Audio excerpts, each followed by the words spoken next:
Presentation প্রিয় শিক্ষার্থীরা আজকের ক্লাসে তোমাদেরকে স্বাগতম জানাচ্ছি। তো আজকে চেঞ্জিং সেন্টেন্সের আরেকটি অংশ তোমাদের সামনে উপস্থাপন করছি, সেটি হলো অ্যাসার্টিভ থেকে ইম্পারেটিভ অর্থাৎ কমান্ড, রিকোয়েস্ট, অর্ডার, অ্যাডভাইস এর রূপান্তর। অর্থাৎ ইম্পারেটিভ সেন্টেন্সে যা থাকবে সেগুলি হলো কি, যেমন আদেশ, উপদেশ, নির্দেশ, নিষেধ, অনুরোধ। অর্থাৎ এই বাক্যগুলি আমরা অ্যাসার্টিভ থেকে কিভাবে ইম্পারেটিভ রূপান্তর করবো সেই বিষয়ে তোমাদের সামনে তুলে ধরছি। যেমন অ্যাসার্টিভ সেন্টেন্সের সাবজেক্ট যদি কি সেকেন্ড পারসন কি ইউ হয়, সেই ক্ষেত্রে ইম্পারেটিভ করার সময় একবারে সহজ, শুধু মূল ভার্ব দ্বারা শুরু করতে হবে। অর্থাৎ মূল ভার্ব থেকে বাকি সবটুকু। অর্থাৎ এই ক্ষেত্রে কি মূল ভার্বের পুরো অংশ কি বাদ যাবে। যেমন ইউ শুড গো দেয়ার, তো এখানে সাবজেক্ট কি ইউ, তাহলে এখানে কি মূল ভার্ব কি গো। অর্থাৎ এই গো এর পুরো পর্যন্ত কি আর বসবে না, এরপরের অংশটুকু। তাহলে ইম্পারেটিভ কি হবে, গো দেয়ার। মনে রাখতে হবে ইম্পারেটিভ সেন্টেন্সে সেকেন্ড পারসন কখনোই বসে না। তারপরে ইউ শুড হেল্প হিম, এখানে মূল ভার্ব হিম, তাহলে কি হিম এর পুরো বন্ধ কি বাদ যাবে, তাহলে বাক্যটা হবে হেল্প হিম। আর অ্যাসার্টিভ সেন্টেন্সে যদি রিকোয়েস্ট থাকে, ইম্পারেটিভে কি হবে, ওই বাক্যটা শুরু থেকে টু পর্যন্ত বাদ যাবে এবং তার পরিবর্তে অর্থাৎ এই যে রিকোয়েস্ট থেকে মানে প্রথম থেকে টু পর্যন্ত যে অংশটা যা বাদ যাবে, এর পরিবর্তে বাক্যের শুরুতে প্লিজ অথবা কাইন্ডলি বসবে। তো উদাহরণ খেয়াল করো, I request you to draw a picture, I request you, অর্থাৎ কি এই যে টু এই পর্যন্ত কি বাদ যাবে, তাহলে এইটুকুর পরিবর্তে কি বসবে, প্লিজ। তারপরে ড্র এ পিকচার।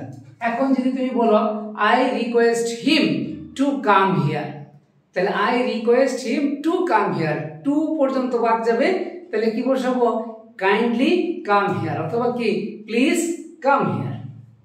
তারপর অ্যাসার্টিভে অলওয়েজ অথবা নেইবার থাকলে অলওয়েজ বা নেইবারের পূর্ববর্তী কি বাদ যাবে, তাহলে কি আছে you should always speak the truth, তাহলে অলওয়েজ এর পুরো পর্যন্ত বাদ যাবে, তাহলে অলওয়েজ থেকে বাকি অংশ বসবে, অলওয়েজ স্পিক দ্য ট্রুথ। তারপরে নেইবার, এই যে এখানে ইউ ওয়ান্ট টু নেইবার টেল এ লাই, তাহলে এই যে এই পর্যন্ত কি ক্লোজ, তাহলে বাক্যের শুরুতে কি হবে, নেইবার টেল এ লাই। অলওয়েজ এবং নেইবার দুটি হলো এক ভাগ। তারপরে অ্যাসার্টিভে নট থাকলে নটের আগ পর্যন্ত কি বাদ যাবে, মানে পুরো পর্যন্ত বাদ যাবে, তারপরে বাক্যটা কি ডো নট দিয়ে শুরু হবে। অর্থাৎ ইম্পারেটিভ সেন্টেন্সে নেগেটিভ মানে নাবোধক বা নিষেধমূলক বাক্যটা শুরু হয় ডোন্ট দিয়ে। যেমন এখানে কি আছে যে কি you should not run in the sun, তাহলে কি আমি যে নটের আগ পর্যন্ত আমি বাদ দিলাম, তাহলে প্রথম, তাহলে এইটুকুর পরিবর্তে এখানে কি হবে, যে এইটুকু উঠিয়ে দিয়ে এখানে প্রথমে কি বসাই দিব, don't run in the sun. তারপরে কি এখানে আছে কি you don't make a noise, so এখানেও কি আমি যে ইউটা শুধু বাদ দিব বা সূত্র মোতাবেক আমি কি নটের পূর্ববর্তী আমি বাদ দিব, তারপর এখানে সূত্রের যে ডোন্ট আমি বসিয়ে দিলাম, ডোন্ট রান, ডোন্ট এই বাক্যটা হবে ডোন্ট মেক এ নয়েজ।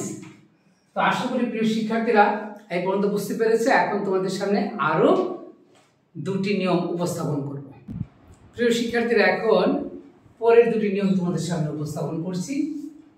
যদি অ্যাসার্টিভ সেন্টেন্সে সেকেন্ড পারসন অর্থাৎ ইউ ছাড়া ফার্স্ট পারসন এবং থার্ড পারসন হয়, সেই ক্ষেত্রে ইম্পারেটিভটি কিভাবে তুমি পরিবর্তন করবে, সেই ক্ষেত্রে নিয়ম হলো প্রথমেই লেট বসবে, তারপরে আই এর অবজেক্ট হলো মি, উই থাকলে আস, হি থাকলে হিম, শি থাকলে হার, দে থাকলে দেম, তারপর ভার্বের প্রেজেন্ট ফর্ম।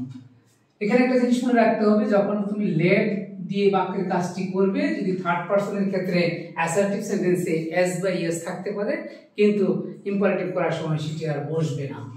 তাহলে লক্ষ্য করি, হি রাইটস এ লেটার, তাহলে সূত্র মোতাবেক প্রথমে লেট, তারপরে হি, হি এর অবজেক্ট কি হিম, তারপরে হলো কি ভার্ব ওয়ান, তাহলে এখানে কি শুধু রাইট হবে, এখানে যে এসটা আছে সেটা কিন্তু আর যুক্ত হবে না ইম্পারেটিভ করার সময়।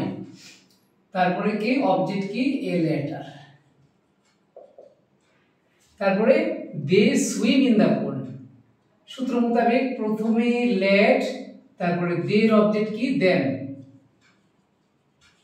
তারপরে ভার্ব প্রেজেন্ট ফর্ম সুইম, তারপরে ইন দা পন্ড। আরেকটা নিয়ম হলো যে অ্যাসার্টিভে যদি সেকেন্ড পারসন ইউ ছাড়া আবার ফার্স্ট পারসন এবং থার্ড পারসন হয় আর যদি বাক্যটা নেগেটিভ হয় সেই ক্ষেত্রে বাক্য গঠনটা কি হবে, সেম আগের মতোই, যেমন প্রথমে লেট, তারপরে আয়ের অবজেক্ট মি, উই থাকলে আস, হি থাকলে হিম, শি থাকলে হার, দে থাকলে দেন, তারপর নেগেটিভের ক্ষেত্রে কি নট, বি ওয়ান, প্রযোজ্যের ক্ষেত্রে যদি অবজেক্ট থাকে সেটি বসবে।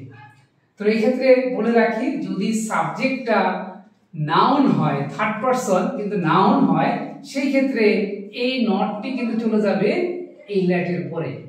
তো আমরা আগের উদাহরণগুলি খেয়াল করি, উই ডু নট গো দেয়ার, তাহলে প্রথমেই সূত্র মোতাবেক হবে কি লেট, তারপরে অবজেক্ট, উই এর অবজেক্ট কি আস, তারপরে নট, তারপরে গো দেয়ার, তারপরে she does not help him, তাহলে প্রথমে সূত্র মোতাবেক শি না লেট, তারপরে কি সূত্র মোতাবেক শির অবজেক্ট কি হার, তারপরে নট, তারপরে কি হেল্প হিম, তারপরে হলো আই ডোন্ট ওয়াচ টিভি, তাহলে এক্ষেত্রে কি হবে, প্রথমেই লেট, আয়ের অবজেক্ট কি মি, তারপরে নট, ভার্ব হলো কি ওয়াচ, অবজেক্ট টিভি।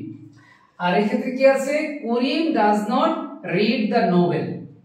আমি আগে বলেছিলাম যে সাবজেক্টটা যদি থার্ড পারসন হয় আর যদি নাউন হয় সেই ক্ষেত্রে লেটের সাথে নট বসবে, তাহলে কি হবে লেট নট করিম, তারপরে কি রিড দ্য নোভেল। তো আশা করি প্রিয় শিক্ষার্থীরা চেঞ্জিং সেন্টেন্সের আরেকটি গুরুত্বপূর্ণ অংশ নিয়ে তোমাদের সামনে আলোচনা করলাম, অ্যাসার্টিভ থেকে ইম্পারেটিভ, এর পরবর্তী ক্লাস অ্যাসার্টিভ থেকে ইন্টারোগেটিভের উপর, অর্থাৎ স্টেপ বাই স্টেপ তোমাদের সিলেবাসে যেভাবে আছে, অর্থাৎ এই ক্লাসটি কিন্তু কি অর্থাৎ এই অংশটি ষষ্ঠ থেকে দশম শ্রেণীর জন্য খুবই গুরুত্বপূর্ণ। আশা করি ক্লাসটি মনোযোগ দিয়ে যদি তুমি লক্ষ্য করো, তারপর প্র্যাকটিস করলে সবই পারবে। ধন্যবাদ সবাইকে।